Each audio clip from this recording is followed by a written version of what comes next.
गणपत, अगर इसको एक वर्ड में रिव्यू करूं तो इससे बाइहत मूवी और हो ही नहीं सकती। मुझे पर्सनली टाइगर श्रॉफ अच्छा लगता है, लेकिन टाइगर श्रॉफ की आखिरी मूवी थी हीरोपंती 2, जो कि मुझे इतनी बुरी लगी ना कि मैंने टाइगर श्रॉफ की मूवीज देखना ही छोड़ दिया। लेकिन जब गणपत का टीजर आया था तो लगा था कि हाँ, शायद अब टाइगर श्रॉफ एक अच्छी मूवी दे सके। लेकिन आज जब मैंने थिएटर से गणपत मूवी देखकर निकला तो मेरे को लगा कि मैंने दूसरी हीरोपंती 2 देख ली।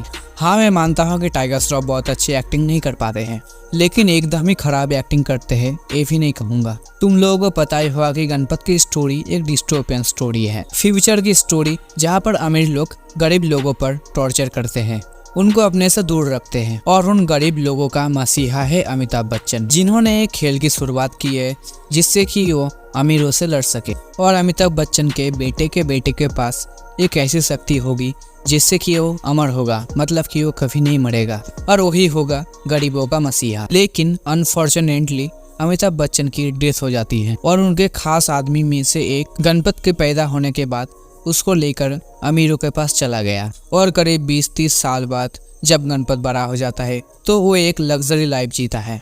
लेकिन जब उसे पता चलता है कि उसके दादाजी के साथ क्या हुआ था, उसका बाप कौन है, तो हमारा हीरो अच्छी तरह से फाइटिंग सीखता है। उसके बाद क्या करता है, अपने ही लोगों के साथ धोखा कर देता है और फिर से अमीरों के पास चला जाता है। मूवी के एंड में पता चलता है कि अपना हीरो तो हमेशा से गरीबों के साथ ही है, वो सिर्फ नाटक कर रहा है अमीरों के साथ रहने का। और हम लोग थिएटर क्यों गए थे पता है? क्योंकि हम लोगों को एक डिस्टोपियन मूवी देखनी थी, लेकिन एक डिस्टोपियन के नाम पर इन्होंने रेसलिंग दिखा दी। इससे अच्छा तुम सुल्तान 2 ही बना लेते। खैर, मूवी की एंडिंग में हमारे विलन का फेस दिखाया जाता है, जो कि कोई इंसान नहीं है, एक तरह का रोबोट है, जो कि दिखने में हूबहू टाइगर श्रॉफ के जैसा ही है, जिसको भूख नहीं लगती, खत्म नहीं किया जा सकता। तो अब टाइगर श्रॉफ उसको कैसे मारेंगे, ये सब हमें पार्ट 2 में दिखाया जाएगा। मैं तुम लोगों को जेन्युइनली एक बात बताऊं, मैंने सोचा था कि गणपत मूवी खराब होगी, लेकिन मैंने ये नहीं सोचा था कि मूवी बद से भी बदतर होगी। मुझे हीरोपंती 2 और गणपत में कोई डिफरेंस नजर नहीं आया। मैं तो ये सोच रहा हूँ कि गणपत मूवी के मेकर्स इतना कॉन्फिडेंट कैसे हैं, मतलब कि उन्होंने मूवी रिलीज होने से पहले ही मूवी को 2 पार्ट में बनाने के बारे में सोच लिया।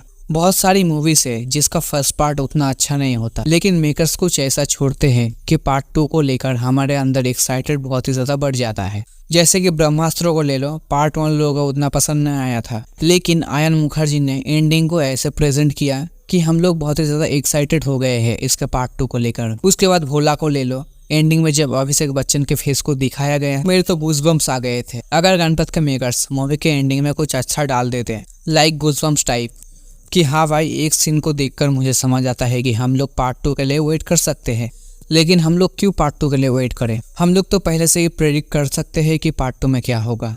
हमारा गणपत तैयार होगा विलन से लड़ने के लिए और उसके बाद विलन को मार भी देगा, और इन सब बीच में शायद हमारे कृति सनन मर सकती है या हमारे गणपत के पापा भी मर सकते हैं। मैं तो यही सोच रहा हूँ कि मेकर्स इसको डिस्टोपियन मूवी कैसे बोल रहे हैं। खैर, तुम्हें कैसा लगा गणपत मूवी? अपना ओपिनियन कमेंट पर जरूर बताना और देखते रहो ट्रेडिशनल ह्यूमन।